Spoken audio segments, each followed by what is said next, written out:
9 জন আসামি যারা অন্যান্য বিভিন্ন মামলায় গ্রেফতার ছিলেন তাদেরকে ট্রাইব্যুনালের আদেশ অনুযায়ী এখানে প্রডিউস করা হয়েছে এবং তাদের 9 জনকেই এই মামলায় গ্রেফতার দেখিয়ে কারাগারে প্রেরণ করা হয়েছে। যাদের বিরুদ্ধে গ্রেফতারি পরোয়ানা কার্যকর হয়েছে এরকম 20 জনের বিরুদ্ধে execution of warrant of arrest এই রিপোর্ট পুলিশ জমা দিয়েছে যে তাদেরকে খোঁজা হয়েছে, তাদের ঠিকানায় যাওয়া হয়েছে কিন্তু তাদেরকে খুঁজে পাওয়া যাচ্ছে না। এর পরবর্তী কাজ হলো পলাতক আসামিদের বিরুদ্ধে পত্রিকায় বিজ্ঞপ্তি জারি করা। আপনারা জানেন যে আজকে আন্তর্জাতিক অপরাধ ট্রাইব্যুনাল 2-এ 2013 সালে শাপলা চত্বরে হেফাজত ইসলামের কর্মীদের উপরে যে হামলা হয়েছিল, যে গণহত্যা হয়েছিল, সেই মামলার নির্ধারিত তারিখ ছিল। আজকে এই মামলার 9 জন আসামি যারা অন্যান্য বিভিন্ন মামলায় গ্রেফতার ছিলেন তাদেরকে ট্রাইব্যুনালের আদেশ অনুযায়ী এখানে প্রডিউস করা হয়েছে এবং তাদের 9 জনকেই এই মামলায় গ্রেফতার দেখিয়ে কারাগারে প্রেরণ করা হয়েছে। এই মামলায় আরও 2 জন আসামির বিরুদ্ধে সম্পৃক্ততা পাওয়া গিয়েছে।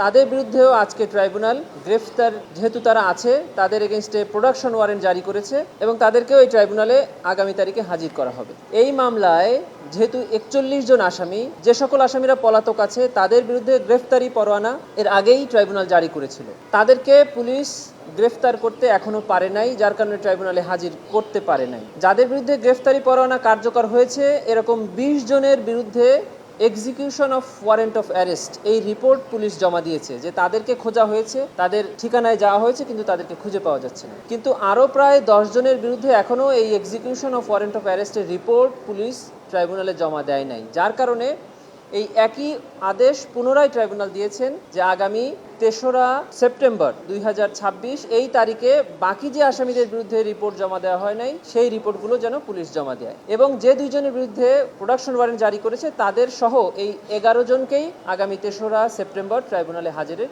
নির্দেশ দিয়েছে। ওই দিন যদি সকল আসামির বিরুদ্ধে এক্সিকিউশন রিপোর্ট ট্রাইব্যুনালে জমা দেওয়া হয় এর পরবর্তী কাজ হলো পলাতক আসামিদের বিরুদ্ধে পত্রিকায় বিজ্ঞপ্তি জারি করা। আমাদের ট্রাইব্যুনালের আইন অনুযায়ী একটি বাংলা এবং একটি ইংরেজি এরকম 2টি পত্রিকায় তাদের বিরুদ্ধে ট্রাইব্যুনালে হাজির হওয়ার জন্য একটি বিজ্ঞপ্তি প্রকাশ করা হবে।